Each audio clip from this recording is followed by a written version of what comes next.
I'm Dr. Ray Middleton. I help people by delivering great training. Here's an example episode from one of my training courses explaining the Power Threat Meaning Framework. I'm a member of the Power Threat Meaning Framework Committee, and these materials were developed in conjunction with the committee. A good starting point to understand this framework is the fact that we all have a personal story or narrative. After we have answered the Power Threat Meaning Framework questions, we are asking, what is the story or narrative that knits all this together? Human beings make sense of and orientate our life within a rich variety of these personal stories. Our personal stories might be about health, illness, or employment, education, or stories about fulfilling a family role or a voluntary role. They may be about going on a quest to achieve some desired goal. These are all examples of stories.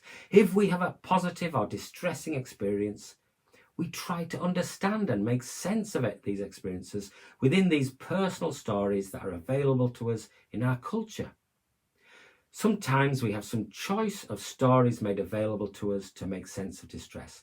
The dominant story that tends to monopolize us currently, though, is the medical scientific models of distress, where a professional would look for symptoms of a disorder or a mental illness in order to make a diagnosis and prescribe treatments.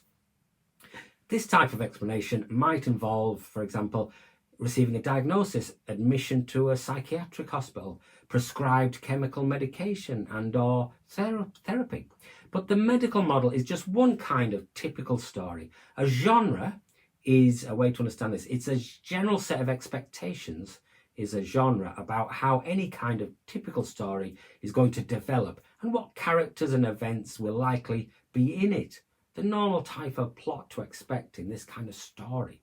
So, for example, in a science fiction genre, we might expect time travel, aliens, other planets, or futuristic technology to crop up in the plot. In the genre of scientific medical model narratives, we might expect doctors, nurses, mental health assessment, hospitals, diagnosis, treatments, medication, and patients. These are the typical parts of the storyline or the plot of this kind of narrative explaining someone's distress in medical science, medicalizing distress. And this is the dominant kind of story that most of us tap into in our culture to explain unusual experiences, troubling or troubled behaviors. However, it's very important to be aware that other, less powerful narratives are available in our culture for making sense of emotionally distressing, confusing, or unusual experiences. It doesn't have to be medicalized into a disorder, for example. For example, there are open dialogue approaches from Western Lapland, or the Hearing Voices Network is an example, and the trauma-informed approaches are examples of alternatives. The Power Threat Meaning Framework is one of these alternative ways of understanding distress, an alternative to the diagnostic approach of medicalizing distress. Instead of searching for symptoms and seeking to diagnose people with a label, this approach encourages dialogue through listening to people's personal stories and helping them develop new narratives to make new meaning of distress or unusual, confusing experiences or troubling or troubled behavior. Actively editing and creating our personal narrative can empower and enable us to resist seeing ourselves in a story where we're the passive victim of something like a medicalized mental disorder. Alternatively, we could shift into a new narrative to see ourselves as a more active agent in our personal story of our journey through life and making sense of distressing experiences we have. We may see ourselves as the active hero of our own story rather than living out someone else's story about who we are. As human beings, we are always actively making meaning of our ordinary, everyday lived experiences in life.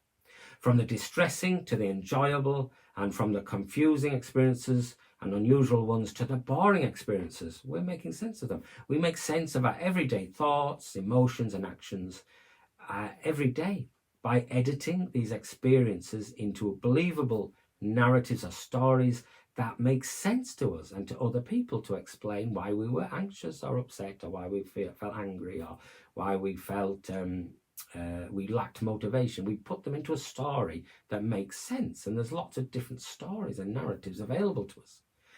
Part of this editing process, because it's a normal human process, we've been doing this for thousands of years, human beings, is telling each other stories in order to make sense of our day-to-day life. And part of this editing process involves us tapping into our current culture to find the words, the phrases, the typical storylines, and the genres and stories available to us in order to make sense of the living everyday experiences that we're having.